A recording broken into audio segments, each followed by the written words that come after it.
Bonjour tout le monde, on va faire une petite vidéo sur un amortisseur qui ne sert vraiment à rien. C'est le Trek Super Deluxe Ultimate True Shaft qui est fabriqué par RockShox et qui est vendu sur les Velotrek. Donc il faut savoir que cet amortisseur, donc là il est dans sa version démontée. Enfin, j'ai retiré l'ioc, j'ai retiré le boîtier R. J'ai pas démonté dans le moindre détail.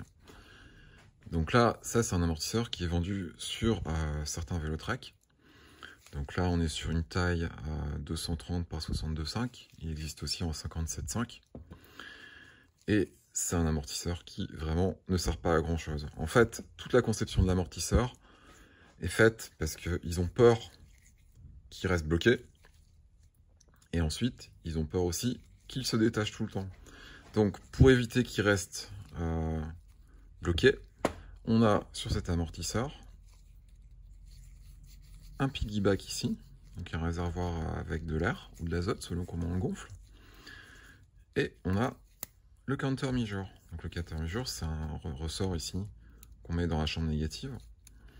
Et en fait, ces deux dispositifs sur cet amortisseur sont là parce qu'on a peur qu'il reste bloqué. En fait, le true shaft, c'est quoi? Le true shaft, c'est la tige qui traverse. C'est cette tige-là.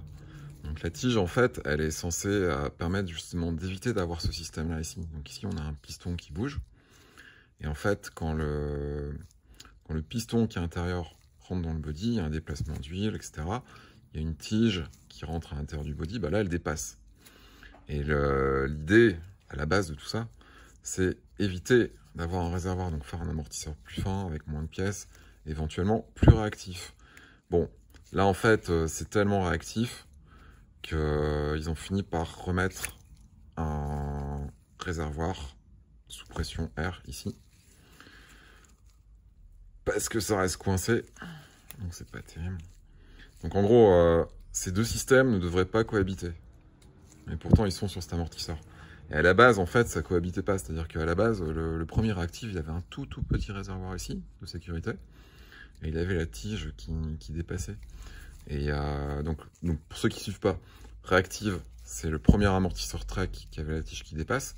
Et ça, c'est un Super Deluxe True Shaft, qui est le nouvel amortisseur Trek avec la tige qui dépasse. Donc sur le premier, on avait un tout petit réservoir ici de sécurité.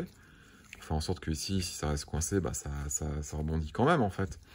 Et puis là, en fait, on a mis carrément un réservoir pleine taille. Donc là, si vous regardez bien, contrairement à un Super Deluxe normal, il n'y a pas la valve avec les réglages. Parce qu'en fait, ici, c'est complètement vide. Donc on a juste de l'huile avec un piston qui se déplace et il n'y a aucune jonction hydraulique à ce niveau ici en fait. Et donc le classique RockShox du countermeasure, qui est le petit ressort ici qui permet de faire en sorte que ça reste pas coincé, il est en plus sur cet amortisseur. C'est-à-dire que là on a vraiment deux systèmes pour éviter que ça reste coincé. Donc je vous laisse imaginer le niveau de performance de base. Donc voilà, ça c'est le premier problème sur le Super Deluxe True Shaft Trek. Et ensuite, donc, on a peur que l'amortisseur se détache. Donc, comme on a peur que l'amortisseur se détache, enfin, Trek a eu peur que l'amortisseur se détache, on a pas moins de 4 vis. Donc, on a le trunnion ici. Donc, ça, c'est assez classique, on le retrouve sur pas mal de vélos. Ça existe avant tout pour permettre de mettre des bidons d'huile, des bidons d'eau plus facilement sur les cadres. Mais Trek, ils se sont dit, on va pas faire les choses à moitié, on va mettre encore 2 vis de l'autre côté. Donc, on est quand même à 4 vis, hein, c'est 2 fois plus de vis que normal pour que l'amortisseur y tienne. C'est quand même assez spectaculaire. Donc on a ce yoke ici qui se branche sur le bout du body. Et en fait dans le yoke il y a un trou qui permet à la tige de traverser. Voilà. Et magie de la conception Trek, RockShox et compagnie, regardez bien ce qui se passe ici. Donc là on a des traces comme si la pièce avait été forcée. Et en fait c'est bien normal, hein. Parce qu'en fait, on est obligé de faire un serrage à presque 17 newtons entre ces deux pièces. Et comme en fait, ils ont bien fait les choses, ils se sont dit, ouais, on va faire un serrage sur de l'anodisé, il n'y a pas de problème. Bon, à l'évidence, il y a un problème.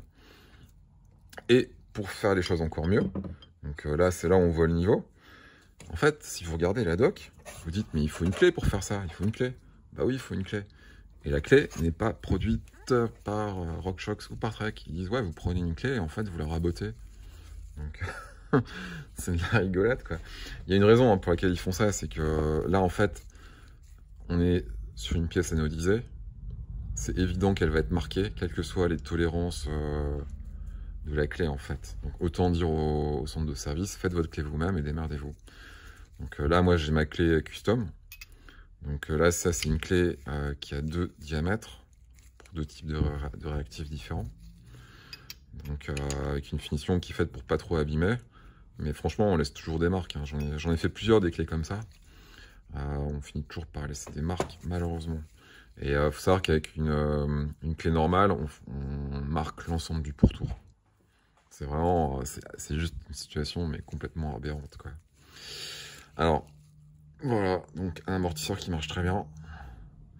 Donc là, on est sur une base Super Deluxe C1, pour ceux qui ont suivi. Donc c'est le Super Deluxe dernière génération. Donc on a la super tête hydraulique ici. Donc, quand je dis super, je suis très ironique. Hein. En fait, c'est un design vraiment pas terrible. Donc on est obligé de serrer sur cette partie-là. La prise, en fait, n'est pas terrible par rapport à un Deluxe normal. Donc c'est vraiment pas génial à travailler, quoi. Voilà, donc amortisseur qui n'a aucun avantage.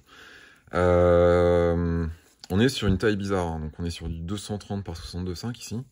Donc pour ceux qui ne suivent pas, 230 par 62,5 entre unions, ce n'est pas censé exister.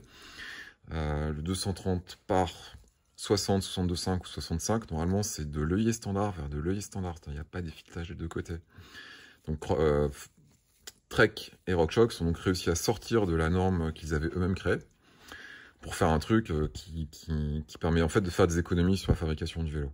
C'est-à-dire que là, en fait, en restant sur une Anthrax de 230, en fait, il fallait pas trop changer les cadres, donc pas refaire les moules et tout pour faire les trucs au carbone. Donc ça permet de faire des économies. Donc c'est un amortisseur qui est fait à l'économie, hein, quand même.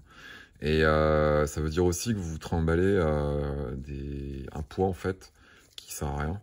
Parce que là, concrètement, il y a clairement du matériau en plus hein, qui sert à que dalle. Là. Voilà, donc aucun avantage. Évidemment, ça coûte plus cher au service parce qu'il faut faire ces pièces-là. Il y a des kits de service particuliers, même un pied de test particulier, ce qui est fantastique.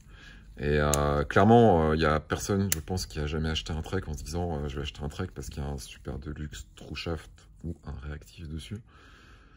Bah non, personne ne pense à ça, quoi. Donc voilà quoi. Design, donc c'est pas une conception RockShox, ce n'est pas une conception Trek. Pour ceux qui connaissent, ça a été conçu par Penske. Donc, Penske, c'est une entreprise qui fait de la course automobile aux États-Unis. Et donc en fait, Trek a été voir en disant ouais, on veut ça, on veut un truc comme ça, la True Shaft pour nos vélos. Et comme en fait Trek veut pas assumer d'avoir son nom à lui tout seul sur l'amortisseur, ils ont demandé à RockShox de le faire. Mais ce qui est assez comique, c'est que RockShox, en fait, eux-mêmes, ils savent pas exactement ce qu'il y a dedans. Enfin, en tout cas, ils n'ont pas le droit de communiquer exactement ce qu'il y a dedans.